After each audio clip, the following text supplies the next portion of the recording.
In the quiet hills of rural Kentucky, there lived a humble farmer named Hank Miller. He was 50 years old, sun-worn and strong, though his bones ached more than they used to. Life had been hard on him, but he never complained.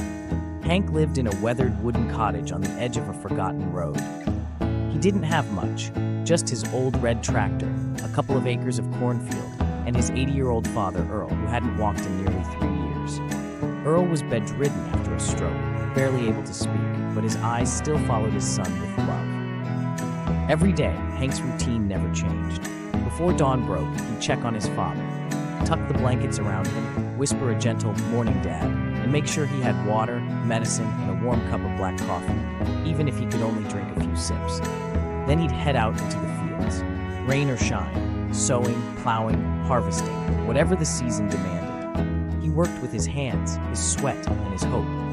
When the work was done, he'd come home, feed his father, clean him, talk to him. Some nights he'd just sit there in silence, holding his dad's hand as the wind howled outside. Neighbors saw him and nodded with quiet respect. They knew what kind of man Hank was, but no one visited much. He was alone with his land and his love.